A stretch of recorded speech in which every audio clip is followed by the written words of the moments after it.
깊은 밤이 내려앉은 충청도 공주 기방가 골목에는 이상한 긴장감이 감돌고 있었습니다. 초가을 찬바람이 골목을 스쳐 지나가며 낙엽을 흩날리고 달빛마저 구름에 가려진 칠흑 같은 어둠이 온 세상을 삼키고 있었지요. 이런 시각이면 평상시 같으면 기방가의 모든 문이 굳게 닫히고 오직 야경꾼들만이 조용히 순찰을 돌고 있을 터였습니다. 그런데 오늘 밤은 달랐습니다. 한 남자가 조심스럽게 발걸음을 옮기며 기방가 골목 깊숙한 곳으로 향하고 있었던 것입니다. 그는 평소 입던 화려한 자주색 비단도포 대신 서민들이나 입을 법한 검은색 무명 두루마기로 온몸을 감싸고 있었지요. 갓도 평상시의 관모가 아닌 평민용갓을 쓰고 가끔마저 단단히 여며 얼굴 반쪽을 가렸습니다. 마치 누구에게도 들키면 안 되는 중대한 비밀을 품고 있는 듯 그의 모든 행동은 신중하고 조심스러웠습니다. 저 시간에 기방가로 향하는 자가 있다니 참으로 이상하구먼. 그러게 말이오. 평소라면 벌써 기방문들이 모두 닫혔을 시간인데 혹시 어느 집 도련님이 몰래 나온 것은 아닐까? 지나가던 야경꾼 2명이 수군거리는 소리가 바람에 실려 들려왔지만 그 남자는 아랑곳하지 않고 계속 걸어갔습니다. 오직 한 곳만을 바라보며 발걸음을 재촉할 뿐이었지요. 그가 향하는 곳은 공주에서 가장 이름난 기방인 춘향각이었습니다. 춘향각은 공주 기방가에서도 가장 규모가 크고 격이 높은 곳으로 웬만한 양반이나 부상들만이 출입할 수 있는 곳이었지요. 기방 주인인 춘향어미는 한때 한양의 명기였다가 나이가 들어 공주로 내려와 기방을 차린 것으로 유명했습니다. 그녀가 거느린 기녀들 역시 모두 뛰어난 가무 실력과 재주를 지닌 이들로 공주 일대 남자들의 선망의 대상이었지요. 춘향각 앞에 도착한 남자는 잠시 주춤거리며 주위를 세심하게 살폈습니다. 좌우로 고개를 돌려 혹시라도 자신을 보는 이가 있는지 확인하고 심지어 뒤를 돌아보기까지 했습니다. 다행히 아무도 보는 이가 없음을 확인한 후 그는 기방의 화려한 정문이 아닌 뒷문으로 조용히 발걸음을 돌렸습니다. 뒷문은 정문과 달리 소박한 나무문으로 되어 있었고 평소에는 기방에서 일하는 하인들이나 음식을 나르는 사람들이 드나들던 곳이었지요. 그런 곳으로 이 신분 있어 보이는 남자가 찾아온다는 것 자체가 심상치 않은 일이었습니다. 뒷문 앞에서 그는 마치 약속된 신호라도 있는 듯 3번 가볍게 문을 두드렸습니다. 톡톡톡. 첫 번째는 짧게, 2번째는 조금 길게, 3번째는 다시 짧게. 분명히 미리 정해놓은 신호였습니다. 곧이어 문 안쪽에서 가벼운 발자국 소리가 들려왔습니다. 그것도 무거운 남자의 발소리가 아니라 여인의 작고 조심스러운 발걸음이었지요. 누군가 조심스럽게 문고리를 돌리는 소리가 났고 문이 살며시 열렸습니다. 문틈 사이로 고운 목소리가 속삭이듯 흘러나왔습니다. 도령님, 이렇게 늦은 시각에 오시면 어떻게 하시나요? 혹시라도 누군가 보시면 큰일 날 텐데. 달빛에 비친 것은 18살의 꽃다운 기녀 월이의 모습이었습니다. 그녀의 얼굴에는 걱정과 반가움이 동시에 스쳐 지나갔지요. 월이는 다른 기녀들과는 확연히 다른 모습을 하고 있었습니다. 화려한 비단옷이나 진주 장신고 대신 소박한 흰색 저고리에 연두색 치마를 입고 있었고 머리에는 간단한 비녀 하나만 꽂고 있었지요. 하지만 그 단순한 차림새가 오히려 그녀의 순수하고 청순한 아름다움을 더욱 돋보이게 했습니다. 월이야, 나다. 남자가 갓을 벗으며 속삭이자 그제서야 그의 정체가 완전히 드러났습니다. 단정하고 수려한 이목구비, 깔끔하게 다듬어진 수염, 그리고 품격 있는 풍모를 지닌 젊은 양반. 그는 24살의 한성민이었습니다. 한성부 정랑을 지낸 한정욱 대감의 외아들로 공주 일대에서는 학식과 인품을 두루 갖춘 모범적인 도령으로 소문이 자자한 인물이었지요. 성민은 어려서부터 신동이라 불릴 만큼 총명했으며 사서삼경은 물론이고 시와 서예에도 뛰어난 재능을 보였습니다. 아버지 한정욱은 늘 우리 성민이는 반드시 대과에 급제하여 정승반열에 오를 것이라고 자랑하곤 했지요. 실제로 성민은 공주뿐만 아니라 충청도 전체에서도 장래가 촉망되는 젊은 선비로 인정받고 있었습니다. 하지만 지금 이 순간 그는 그 누구도 예상치 못할 위험한 길을 걷고 있었습니다. 만약 누군가 이 장면을 목격한다면 공주 일대가 발칵 뒤집힐 만한 충격적인 일이었지요. 들어오십시오. 어미가 보시면 큰일 납니다. 월이가 성민의 소매를 살며시 잡아끌며 조용히 방 안으로 안내했습니다. 그녀의 손에 닿는 성민의 소매가 미세하게 떨리고 있었는데 그것이 추위 때문인지 긴장감 때문인지는 알 수 없었습니다. 성민이 방 안으로 들어서자 은은한 향내음과 함께 따뜻한 온기가 그를 감쌌습니다. 방 안은 소박하지만 깔끔하게 정리되어 있었고 한쪽 벽에는 시집 몇 권과 가야금이 놓여 있었지요. 다른 기녀들의 방과는 달리 화려한 장식이나 사치스러운 물건들은 찾아볼 수 없었습니다. 대신 작은 꽃병에 들국화 몇 송이가 수줍게 피어 있었고 촛대 옆에는 반쯤 쓴 붓과 먹이 단정히 놓여 있었습니다. 촛불이 바람에 흔들리며 만들어내는 은은한 그림자 속에서 두 사람의 시선이 마주쳤습니다. 그 순간 공기 중에 묘한 긴장감이 흘렀지요. 서로를 바라보는 그들의 눈빛에는 말로 표현할 수 없는 복잡한 감정들이 담겨 있었습니다.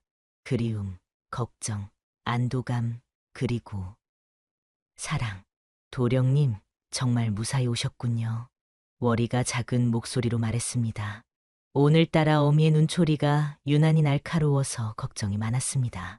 나 역시 마찬가지였다. 집에서 나올 때 아버지께서 늦게까지 서재에 계셔서 애를 먹었지. 성민이 쓴웃음을 지으며 대답했습니다. 이 순간부터 시작될 이야기는 조선 팔도 어디서도 들을 수 없는 놀라운 사랑의 기록이 될 것입니다. 과연 신분과 체면을 모두 내던진 이 젊은 도령의 마음속에는 어떤 간절한 사연이 숨어 있을까요? 그리고 아직 첫 손님조차 받지 않은 순수한 기녀, 월이가 품고 있는 비밀은 또 무엇일까요? 이제 그 놀라운 이야기의 막이 오릅니다. 한성민은 한성부에서도 손꼽히는 명문가의 자제였습니다. 그의 가문은 조선 개국 때부터 대대로 벼슬을 하며 충신의 반열에 이름을 올린 명문 중의 명문이었지요. 아버지 한정욱은 젊은 시절 정시문과에 장원급제하여 한림원에서 시작해 여러 관직을 거쳐 현재는 한성부 정랑을 지낸 후 충청도 관찰사의 자문역을 맡고 있는 중신이었습니다.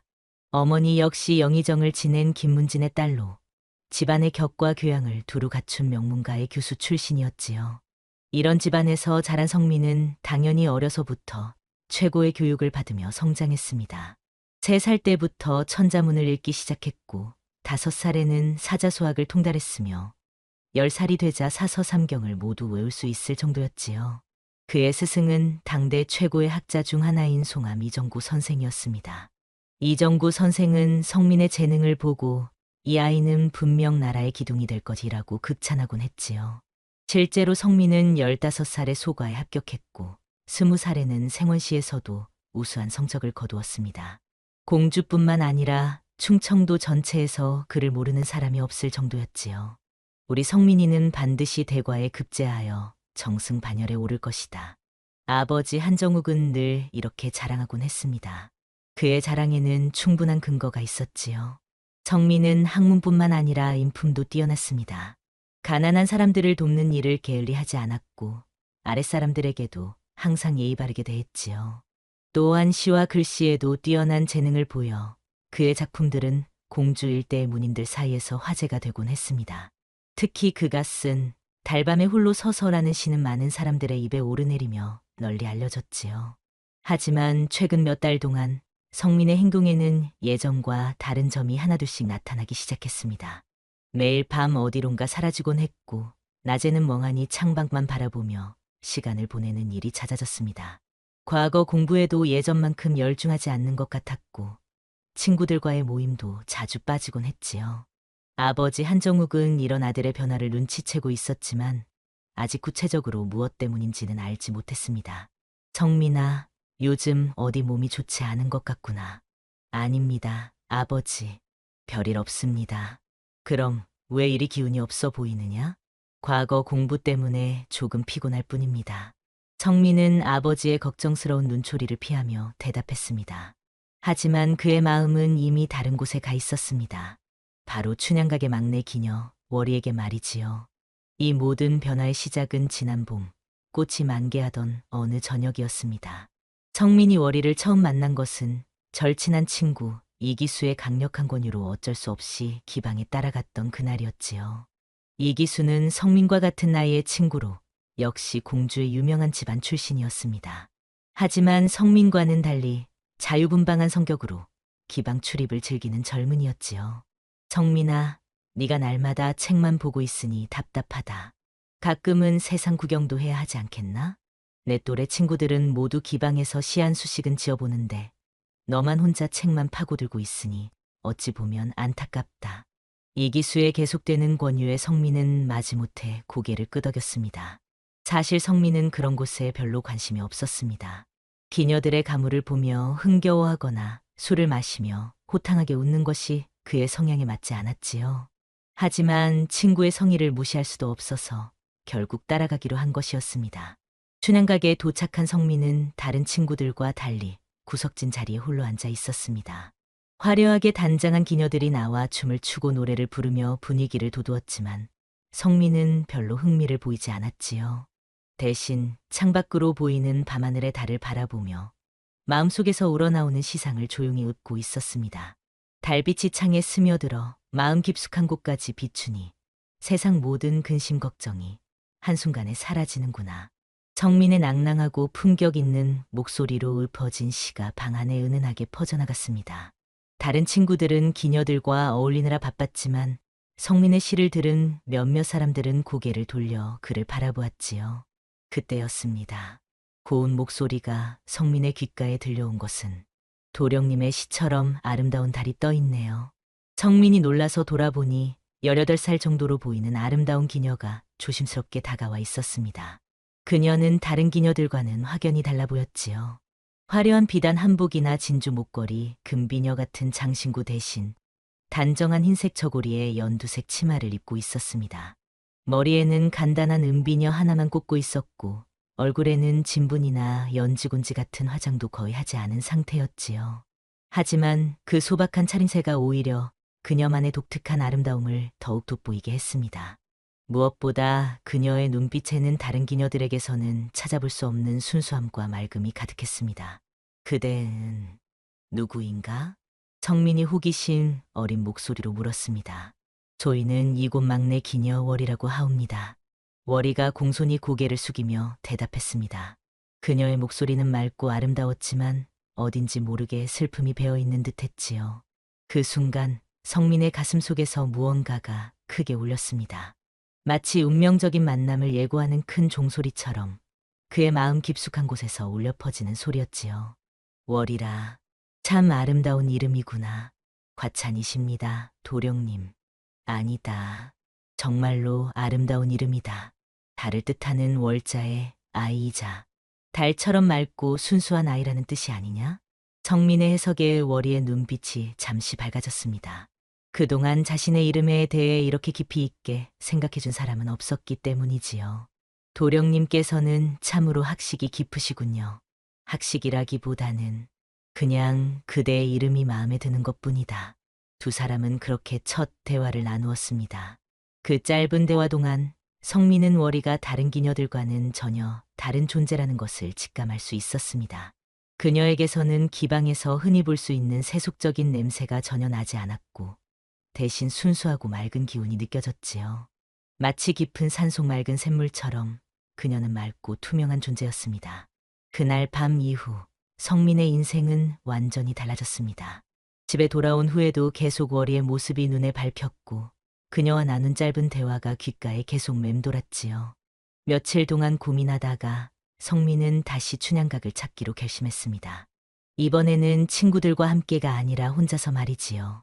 두 번째로 월이를 만났을 때 성민은 그녀에 대해 더 많은 것을 알 수 있었습니다. 월이는 다른 기녀들과는 전혀 다른 존재였습니다.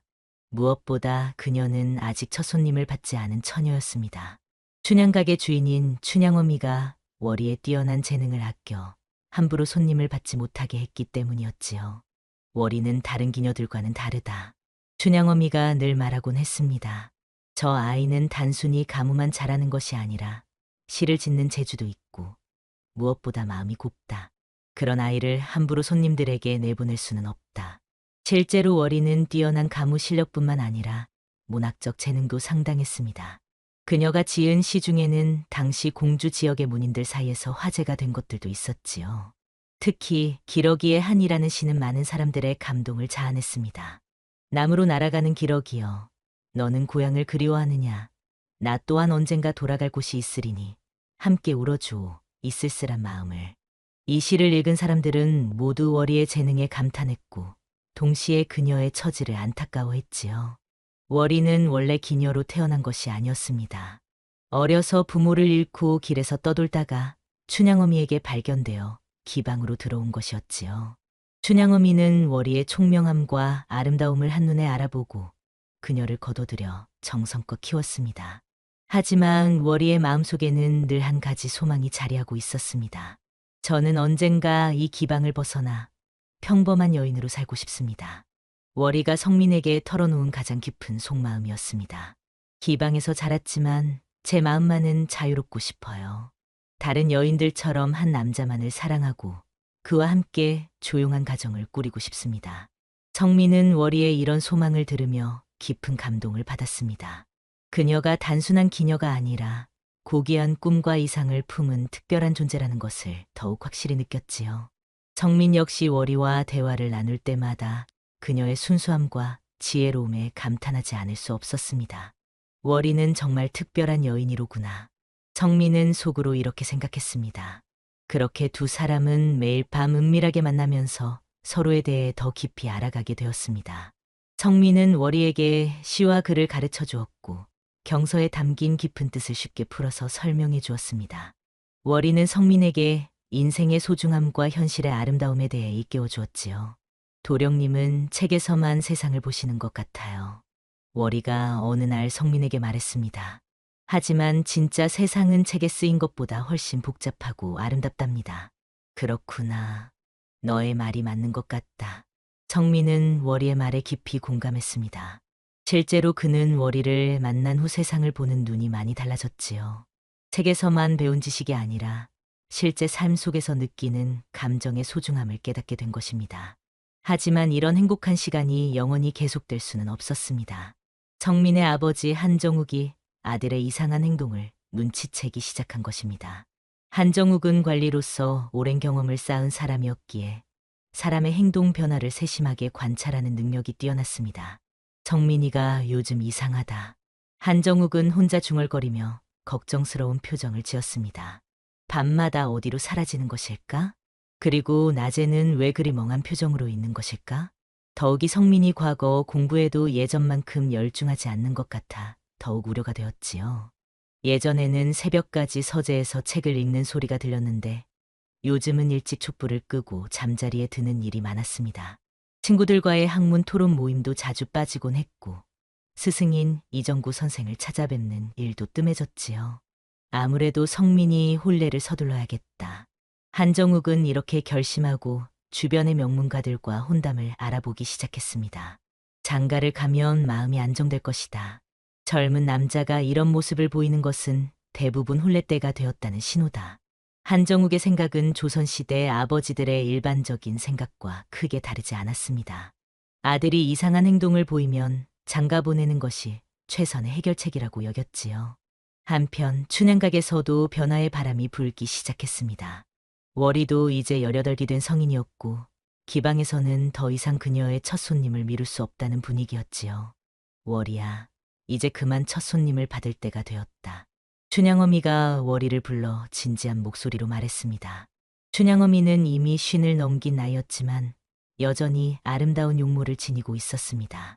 젊은 시절 한양의 명기였던 그녀는 세상의 쓴맛 단맛을 모두 경험한 사람이었지요. 그런 그녀가 월이를 보는 눈에는 애정과 함께 현실적인 걱정이 담겨 있었습니다. 어미, 저는 아직... 월이가 망설이며 말했습니다. 아직 뭐가 부족하다는 말이냐? 춘향어미의 목소리가 조금 높아졌습니다. 네가 벌써 18이다. 다른 기방의 기녀들은 너보다 어린 나이에도 벌써 첫 손님을 받았다. 더 이상 미룰 수는 없다. 춘향어미의 목소리는 단호했습니다. 그녀 역시 월이를 딸처럼 아꼈지만 기방 경영이라는 현실적인 문제를 무시할 수는 없었지요. 월이는 춘향각에서 가장 아름답고 재능 있는 기녀였고 그녀에게 관심을 보이는 손님들도 많았습니다. 더 이상 미룬다면 다른 기방으로 손님들을 빼앗길 수도 있는 상황이었지요. 월이의 마음이 무거워졌습니다. 자신도 언젠가는 이런 날이 올 줄 알고는 있었지만 막상 그 순간이 다가오니 받아들이기 어려웠지요. 무엇보다 성민 도령과의 관계 때문에 더욱 괴로웠습니다. 만약 자신이 첫 손님을 받게 되면 성민 도령과의 순수한 관계도 끝이 나는 것일까요? 그날 밤 월이는 평소보다 더욱 침울한 표정으로 성민을 맞이했습니다. 평상시라면 성민을 보자마자 환한 미소를 지었을 텐데 이날은 표정이 어두웠지요. 무슨 일이 있었나? 성민이 월이의 변화를 즉시 눈치채고 걱정스럽게 물었습니다. 얼굴이 좋지 않아 보이는구나. 도령님, 저는 월이가 말을 잇지 못하고 머뭇거렸습니다. 그녀의 목소리는 평소와 달리 떨리고 있었고 눈가에는 눈물이 맺혀 있었지요. 성민이 월이의 손을 조심스럽게 잡았습니다. 월이의 손은 차갑고 떨리고 있었습니다. 무슨 일이든 나에게 말해보거라. 성민의 목소리는 다정하고 따뜻했습니다. 내가 도울 수 있는 일이라면 무엇이든 하겠다. 월이는 성민의 진심 어린 목소리와 따뜻한 손길에 마음이 움직였습니다. 더 이상 혼자 끙끙 앓고 있을 수는 없다고 생각했지요. 어미께서 저에게 첫 손님을 받으라고 하십니다. 월이의 말에 성민의 얼굴이 순간 굳어졌습니다. 그가 그토록 두려워하던 순간이 드디어 온 것이었지요. 그것을 언제부터 말인가?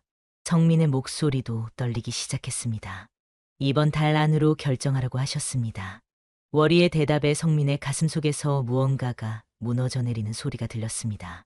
자신도 모르게 월이에게 깊은 감정을 품고 있었다는 것을 이제서야 확실히 깨달았기 때문이지요. 월이야, 나는 성민이 말을 시작하려 했지만 쉽게 입이 떨어지지 않았습니다. 자신의 신분과 월이의 처지를 생각하면 함부로 말할 수 있는 것이 아니었기 때문입니다. 성민은 양반가의 도령이었고 월이는 기방의 기녀였습니다. 두 사람 사이에는 넘을 수 없는 신분의 벽이 가로막고 있었지요. 그런 성민의 마음을 알아챈 월이가 먼저 입을 열었습니다. 도령님, 저도 도령님과 같은 마음입니다. 월이의 고백에 성민은 놀라서 그녀를 바라보았습니다. 정말인가? 네, 도령님. 월이의 목소리는 확신에 차 있었습니다. 저는 도령님을 처음 만난 그날부터 마음이 이상했습니다. 다른 손님들과는 전혀 다른 느낌이었지요. 도령님과 이야기를 나눌 때면 제가 기방에 있다는 것을 잊게 됩니다. 마치 꿈속에 있는 것 같은 기분이 들어요. 월이의 솔직한 고백에 성민의 가슴이 뛰기 시작했습니다. 자신의 마음이 일방적인 것이 아니었다는 사실에 기쁨과 동시에 더 큰 절망이 밀려왔지요. 두 사람은 그렇게 서로의 마음을 확인했습니다. 하지만 확인한 순간 더 큰 절망이 밀려왔습니다. 서로 사랑하는 마음을 확인했지만 현실은 그들을 가로막고 있었기 때문입니다. 우리가 어떻게 해야 할까? 성민이 괴로운 목소리로 물었습니다. 모르겠습니다. 월이의 눈가에 눈물이 맺혔습니다. 저도 정말 모르겠어요. 도령님과 저 사이에는 너무 큰 벽이 있어요. 두 사람은 그날 밤 아무 말 없이 서로를 바라만 보며 시간을 보냈습니다. 말로 표현할 수 없는 복잡한 감정들이 가슴 속에서 소용돌이치고 있었지요. 사랑하는 마음, 절망감, 그리움, 안타까움. 이 모든 감정들이 하나로 얽혀 두 사람의 마음을 짓누르고 있었습니다. 한편 성민의 집에서는 중대한 결정이 내려지고 있었습니다. 한정욱이 공주에서 가장 명망 높은 김씨 집안과 혼담을 진행하기로 한 것입니다. 김씨 집안은 조선 초기부터 대대로 높은 벼슬을 한 명문가로 현재 가주인 김판서는 형조판서를 역임한 중신이었습니다. 그의 딸 김소영은 20살의 나이로 용모가 뛰어나고 교양도 깊은 명문가의 교수로 소문나 있었지요. 김판서의 딸은 용모도 단정하고 가문도 좋다고 하니 우리 성민이와 잘 어울릴 것이다. 한정욱은 만족스러운 표정으로 부인에게 말했습니다. 더욱이 김판서는 나와 오랜 친분이 있는 사이라 혼인 후에도 두 집안이 더욱 돈독해질 것이다. 그렇게 되면 참 좋겠어요. 부인 역시 아들의 혼례를 서둘리는데 동의했습니다. 성민이도 이제 나이가 차서 장가를 가야 할 때가 되었지요. 요즘 들어 행동도 이상하고 공부에도 집중하지 못하는 것 같으니 장가를 가면 마음이 안정될 것입니다. 다음 날 아침 한정욱은 성민을 불러 혼담 이야기를 꺼냈습니다. 성민은 아침 식사를 마치고 서재로 향하려던 참이었지요. 성민아, 아버지가 너를 위해 좋은 혼담을 하나 알아보았다. 한정욱의 말에 성민이 걸음을 멈추고 아버지를 바라보았습니다. 혼담이라니 갑자기 웬 말씀이십니까? 성민이 당황하며 물었습니다. 갑자기가 아니다. 한정욱의 목소리는 단호했습니다. 네가 벌써 24살이다. 동갑내기들은 이미 장가를 가서 아이까지 낳고 있지 않느냐? 한정욱의 말에 성민은 아무 대답도 할 수 없었습니다. 아버지의 말이 틀린 것도 아니었고 자신이 월이를 좋아한다고 솔직하게 말할 수도 없는 상황이었지요. 장대는 김판서의 딸이다. 한정욱이 계속 말했습니다. 김소영이라는 교수인데 가문도 좋고 인물도 출중하다고 하니 너에게 부족함이 없을 것이다. 더욱이 김판서는 나와 오랜 친분이 있는 분이라 혼인 후에도 두 집안의 관계가 더욱 돈독해질 것이다. 아버지, 저는 아직 성민이 말하려 했지만 한정욱이 손을 들어 그를 막았습니다. 아직 뭐가 부족하다는 것이냐? 혼례는 다음 달에 치르도록 하겠다. 이미 김판서와도 이야기가 끝난 상태다. 한정욱의 단호한 말에 성민은 더 이상 반박할 수 없었습니다. 조선시대에는 부모가 정해주는 혼례를 거부하는 것이 거의 불가능했기 때문이지요. 더욱이 한정욱은 성민의 아버지일 뿐만 아니라 엄격한 유교적 가부장이었습니다. 아들이 자신의 결정에 반대한다는 것은 상상할 수도 없는 일이었지요. 그날 밤 성민은 평소보다 더욱 무거운 마음으로 춘향각을 찾았습니다. 아버지와의 대화가 계속 머릿속에서 맴돌았고 월이에게 어떻게 이 사실을 말해야 할지 고민이 되었지요. 월이 역시 성민의 표정만 보고도 무슨 일이 있었는지 짐작할 수 있었습니다. 성민의 얼굴에는 깊은 절망과 고뇌가 어려 있었기 때문입니다. 도령님, 혼례 이야기가 나온 것이군요. 월이가 조용히 말했습니다. 어떻게 알았나? 성민이 놀라며 물었습니다.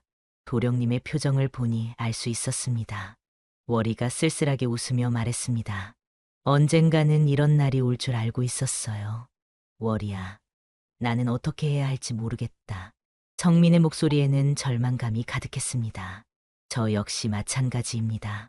월이의 목소리도 떨리고 있었습니다. 어미께서는 이번 주 안으로 첫 손님을 정하라고 하시고 저도 더 이상 미룰 수가 없는 상황입니다. 두 사람은 서로 마주보며 말없이 눈물을 흘렸습니다. 이런 절망적인 상황에서 그들이 선택할 수 있는 길은 과연 무엇일까요? 며칠 후 춘향가게에 중요한 손님이 찾아왔습니다. 공주에서 가장 부유한 상인 중 하나인 윤봉구가 월이의 첫 손님이 되겠다고 나선 것입니다. 윤봉구는 50이 넘은 나이의 거상으로 전국에 상점을 두고 있는 부유한 인물이었지요. 하지만 나이에 비해 인품은 그리 좋지 않았습니다.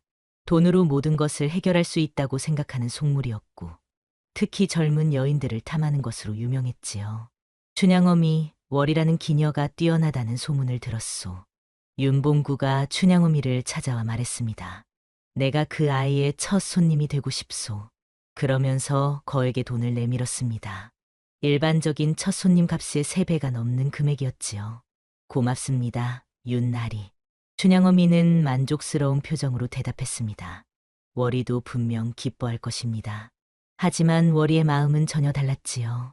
윤봉구는 나이도 많을 뿐만 아니라 평판도 좋지 않은 인물이었습니다. 무엇보다 그와 함께하는 순간 자신의 순수함을 영영 잃게 될 것이라는 생각이 끔찍했지요. 어미, 저는 그 분과는 월이가 춘향어미에게 간청했습니다. 월이야, 이미 결정된 일이다. 춘향어미는 월이의 반대를 무시했습니다.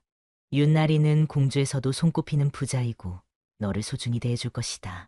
더욱이 그분이 제시한 금액은 다른 곳에서는 상상할 수 없는 거액이다. 춘향어미의 마음도 복잡했습니다. 월이를 딸처럼 아꼈지만 기방 경영이라는 현실을 무시할 수는 없었지요. 윤봉구가 제시한 금액은 춘향가게 운영에 큰 도움이 될 만한 액수였습니다. 사흘 후 저녁 월이는 윤나리의 첫 손님을 받게 된다. 춘향어미가 일정을 확정했습니다. 그날 밤 성민은 평소와 같이 월이를 만나러 왔습니다. 하지만 이상한 일이 벌어졌습니다. 월이의 방문이 굳게 잠겨 있었고 다른 기녀가 나와서 성민을 막아선 것입니다.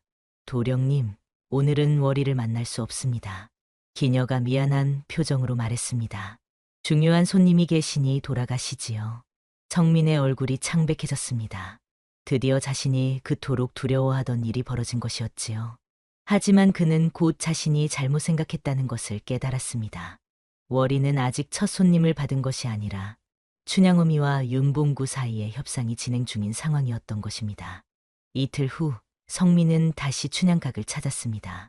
이번에는 월이를 만날 수 있었지만 그녀의 표정은 절망에 가까웠지요. 도령님, 사흘 후에 저는 월이가 말을 끝내지 못하고 흐느꼈습니다. 성민은 월이를 꼭 안으며 다짐했습니다. 그런 일은 일어나지 않을 것이다. 내가 어떻게든 막아보겠다. 하지만 성민 역시 구체적인 방법을 찾지 못하고 있었습니다. 그의 신분으로는 기방의 결정에 개입하기 어려웠고 월이를 구해낼 현실적인 방법도 없었지요. 그날 밤 성민은 집으로 돌아와 밤새 잠을 이루지 못했습니다. 월이가 다른 남자의 손에 넘어간다는 생각만으로도 가슴이 찢어질 듯 아팠기 때문입니다. 내가 할 수 있는 일이 과연 없는 것일까? 성민은 밤새도록 고민했습니다. 그러다가 마침내 한 가지 결심을 하게 되었지요. 아버지에게 솔직하게 모든 것을 털어놓기로 한 것입니다. 비록 받아들여지지 않을 가능성이 높지만 그래도 한 번은 시도해볼 가치가 있다고 생각했습니다. 다음 날 아침 성민은 용기를 내어 아버지를 찾아갔습니다. 한정욱은 서재에서 공문을 정리하고 있었지요. 아버지, 저에게는 마음에 두고 있는 여인이 있습니다. 성민의 갑작스러운 고백에 한정욱이 놀란 표정으로 아들을 바라보았습니다. 그것이 무슨 말이냐? 김씨 집안과의 혼례는 받아들일 수 없습니다. 성민의 단호한 말에 한정욱의 얼굴이 굳어지기 시작했습니다. 네가 지금 무슨 소리를 하는 것이냐? 그 여인이 누구인지는 말할 수 없지만 저는 그녀 없이는 살 수 없습니다. 성민의 말에 한정욱은 분노를 참을 수 없었습니다. 이 자식이 제정신이 아니구나. 어떤 계집이 너를 이 지경으로 만들었느냐? 한정욱의 목소리가 집안을 울릴 정도로 컸습니다. 아버지, 그분은 계집이 아닙니다. 성민이 아버지의 표현에 반발했습니다. 저보다 훨씬 고귀한 마음을 가진 분입니다. 고귀한 마음? 한정욱이 코웃음을 쳤습니다. 그렇다면 대체 어느 집 딸이란 말이냐? 왜 이름을 밝히지 못하는 것이냐? 한정욱이 다그치자 성민은 더 이상 숨길 수 없다고 생각했습니다. 진실을 말하는 것이 최선이라고 판단한 것이지요. 춘향가기의 월이라는 기녀입니다. 성민의 고백에 한정욱의 얼굴이 순간 굳어졌습니다. 그의 눈에는 믿을 수 없다는 표정이 스쳤지요. 뭐라고? 기녀라고 했느냐? 네, 아버지. 성민이 고개를 숙이며 대답했습니다. 이 못된 자식아. 한정욱이 성민의 뺨을 세게 때렸습니다. 어떻게 기녀 따위와 관계를 맺을 수 있느냐. 성민의 뺨에 빨간 손자국이 선명하게 남았지만 그는 고개를 숙이지 않았습니다. 아버지, 월이는 다른 기녀들과는 다릅니다. 성민이 아픈 뺨을 만지며 말했습니다. 순수하고 지혜로운 여인입니다. 그녀를 만나보시면 입 다물어라. 한정욱이 또다시 소리쳤습니다. 기녀는 기녀일 뿐이다. 네가 어떻게 그런 여자 때문에 가문의 체면을 버릴 수 있느냐. 한정욱은 분노로 온몸을 떨었습니다. 자신이 그토록 자랑스러워하던 아들이 기녀와 관계를 맺고 있다는 사실에 충격을 받은 것이지요. 지금 당장 그 기녀와의 관계를 끊어라. 그리고 김씨 집안과 혼례를 치르도록 하라. 그것은 할 수 없습니다. 성민의 단호한 대답에 한정욱은 더욱 화가 났습니다. 그럼 이 집에서 나가라. 내 아들이라고 인정할 수 없다. 아버지, 나가라고 했다. 한정욱의 호통에 성민은 할 수 없이 집을 나섰습니다. 하지만 그의 마음은 오히려 더욱 굳어졌지요. 아버지와의 대화를 통해 자신의 결심이 더욱 확고해진 것입니다. 이제 정말로 결정할 때가 왔다. 성민은 춘향각으로 향하며 속으로 다짐했습니다. 월이를 만나 자신의 마음을 전하고 함께 이 모든 것을 헤쳐나가자고 말하기로 했습니다. 춘향각에 도착한 성민은 평소와 달리 정문으로 당당히 들어갔습니다. 더 이상 숨을 필요가 없다고 생각했기 때문이지요. 월이를 만나고 싶다. 성민이 춘향어미에게 직접 말했습니다.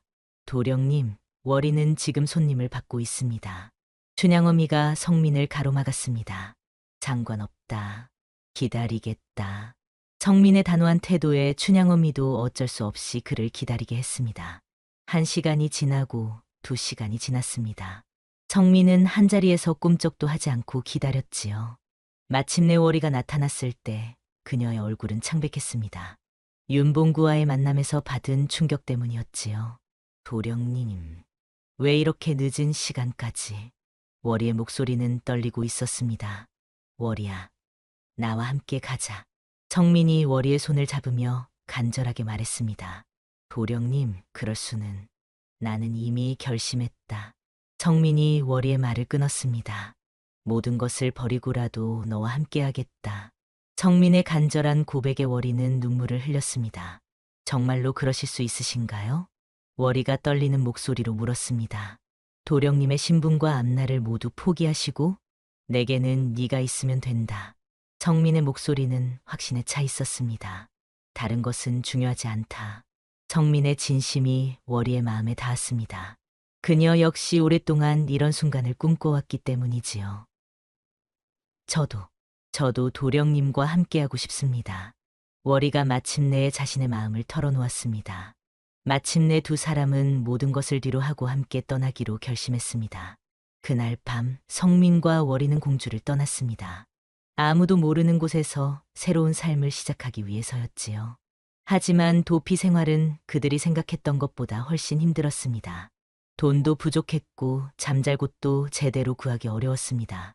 평생 부족함 없이 살아온 성민에게는 특히 큰 시련이었지요.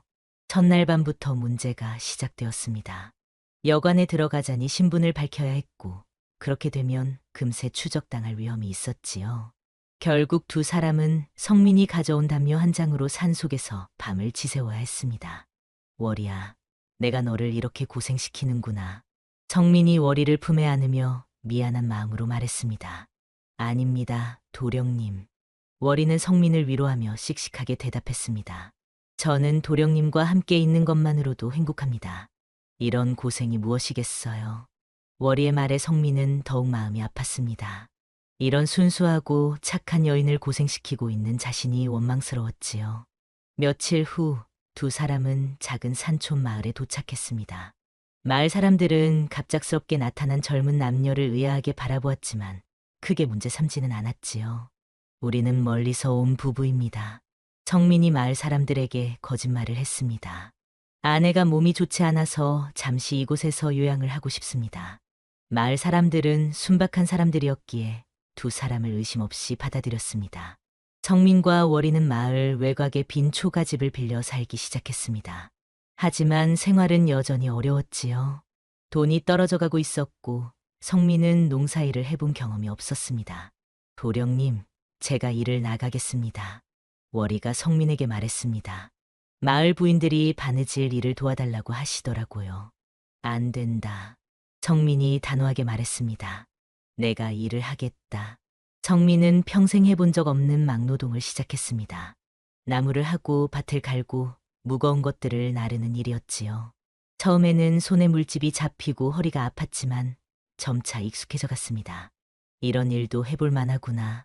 성민은 자신도 모르게 이런 생각을 하게 되었습니다. 월이 역시 기방에서의 생활과는 전혀 다른 일상에 적응해 갔습니다.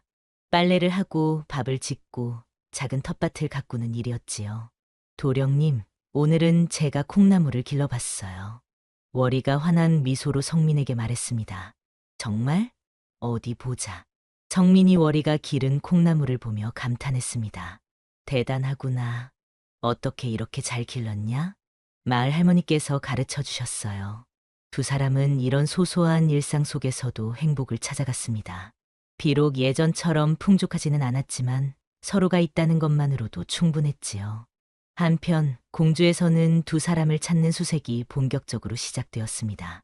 한정욱은 아들이 기녀와 함께 도망쳤다는 사실에 분노했고 춘향각에서도 귀중한 기녀를 잃었다며 수소문에 나섰습니다. 반드시 찾아내어 데려와라. 한정욱이 하인들에게 엄중하게 명령했습니다. 그 못된 자식을 찾으면 집안에서 완전히 내쫓을 것이다. 춘향어미도 마찬가지로 화가 나 있었습니다. 월이 때문에 윤봉구와의 약속을 지키지 못했고 그로 인해 큰 손해를 본 상태였지요. 월이를 찾으면 두 번 다시 도망갈 생각을 못하게 해야겠다. 춘향어미가 이를 갈며 말했습니다. 며칠 후 추적자들이 성민과 월이의 행방을 어렴풋이 찾아냈습니다. 공주 북쪽 산골 마을로 향했다는 것까지는 알아낸 것이지요. 두 사람이 숨어있는 마을까지는 시간 문제였습니다. 이제 끝이구나. 어느 날 밤 성민이 월이에게 말했습니다. 추적자들이 우리를 찾고 있다는 소문을 들었다. 그럼 우리는 어떻게 해야 하나요? 월이가 불안한 목소리로 물었습니다. 더 깊은 산속으로 들어가야 할 것 같다. 성민이 대답했습니다. 하지만 그들에게는 더 이상 도망갈 힘이 남아있지 않았습니다. 몇 달간의 도피 생활로 몸도 마음도 지쳐 있었지요. 그런데 그때 예상치 못한 일이 벌어졌습니다. 마을 사람들이 나서서 두 사람을 보호해 준 것입니다. 이 젊은 남녀는 우리 마을의 소중한 사람들이다. 마을 이장이 추적자들 앞에 나서서 말했습니다. 함부로 데려갈 수는 없다.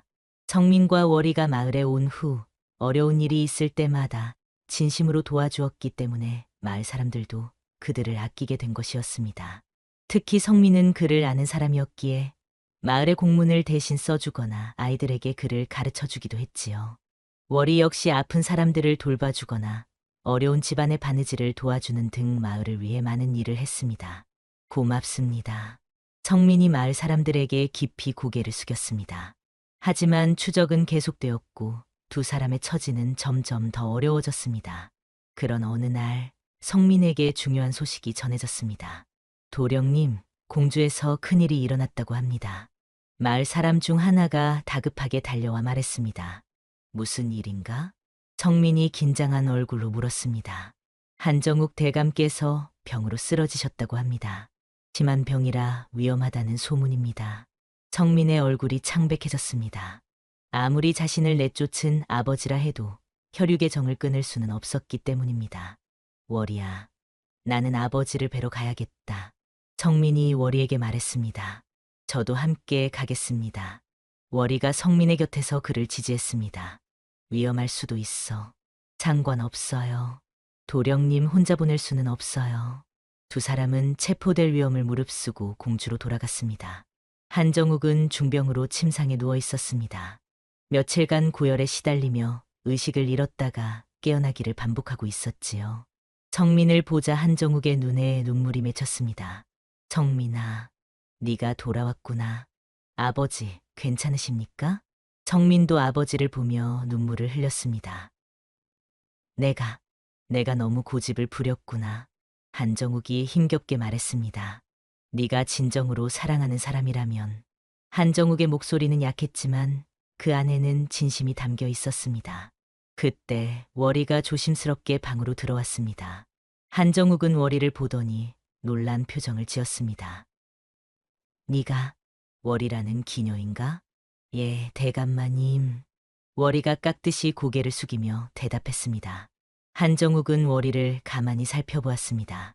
그녀의 단정한 용모와 예의 바른 태도를 보니 자신이 상상했던 기녀의 모습과는 전혀 달랐지요. 너의 부모는 누구냐? 한정욱이 갑자기 물었습니다. 저는 어려서 부모를 잃어 기방에서 자랐습니다. 월이의 대답에 한정욱은 무언가 떠오르는 것이 있는 듯했습니다. 혹시 너의 아버지 성이 박씨가 아니냐? 어떻게 아셨습니까? 월이가 놀라며 물었습니다. 역시 그렇구나. 한정욱의 눈에 깨달음의 빛이 스쳤습니다. 너는 내 친구 박문수의 딸이다. 한정욱의 말에 모든 사람이 놀랐습니다. 박문수는 나와 함께 과거를 준비하던 절친한 친구였다. 한정욱이 계속 말했습니다.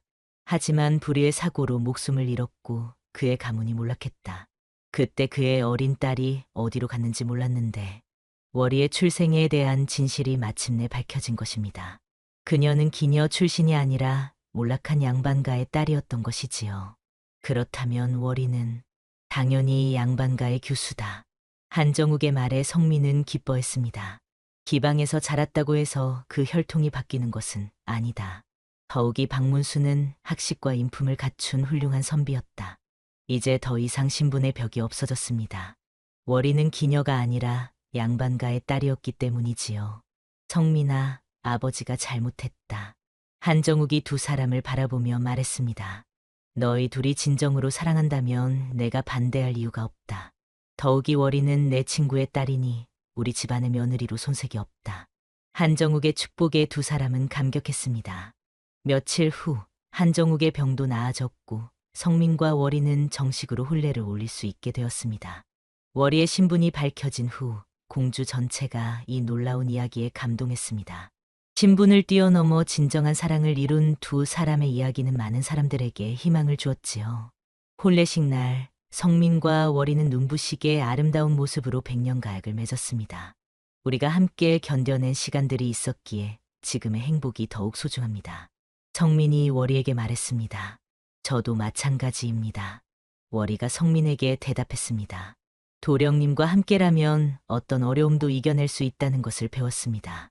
그 후 두 사람은 화목한 가정을 이루며 행복하게 살았습니다. 성민은 아버지 한정욱의 뜻을 이어받아 훌륭한 관리가 되었고 월이는 현명한 아내이자 어머니가 되었지요. 두 사람 사이에는 총명한 자녀들이 태어났고 그 아이들도 부모의 사랑을 받으며 건강하게 자라났습니다. 성민은 훗날 대과에 급제하여 한림원에서 시작해 여러 관직을 거쳐 결국 판서의 자리까지 올랐습니다. 월이 역시 내명부에서 높은 품계를 받으며 궁중에 존경받는 인물이 되었지요. 이들의 사랑 이야기는 후세에까지 전해져 진정한 사랑의 힘이 얼마나 위대한지를 보여주는 감동적인 이야기로 기억되었습니다. 특히 조선 후기에 쓰인 공주기문이라는 책에 이 이야기가 자세히 기록되어 많은 사람들이 읽고 감동받았다고 합니다. 그렇습니다. 진실한 마음으로 서로를 아끼고 사랑한다면 그 어떤 장벽도 뛰어넘을 수 있다는 것을 이 이야기는 우리에게 일깨워줍니다. 신분이나 출신, 사회적 편견보다 더 중요한 것은 서로를 향한 순수한 마음이며 그 마음이 진실될 때 기적 같은 일들이 일어날 수 있는 것이지요. 또한 때로는 용기 있는 선택이 필요하다는 것도 보여줍니다. 성민과 월이가 만약 사회적 압력에 굴복하여 서로를 포기했다면 이런 아름다운 결말은 없었을 것입니다. 자신들이 믿는 사랑을 지키기 위해 모든 것을 걸고 투쟁했기에 마침내 진정한 행복을 찾을 수 있었던 것이지요. 마지막으로 이 이야기는 편견의 위험성에 대해서도 경고합니다. 한정욱이 처음에 월이를 기녀라는 이유만으로 거부했지만 나중에 그녀의 진정한 모습을 알고 나서는 마음을 바꾸었습니다. 사람을 겉모습이나 사회적 지위로 판단하지 말고 그 내면을 들여다보려는 노력이 얼마나 중요한지를 보여주는 대목이지요. 18 처녀 기녀와 24 도령의 은밀한 밤 이야기는 이렇게 아름답고 감동적인 결실을 맺었습니다. 이 이야기가 여러분의 마음에도 따뜻한 감동과 깊은 여운을 남기기를 바라며 오늘의 이야기를 마칩니다.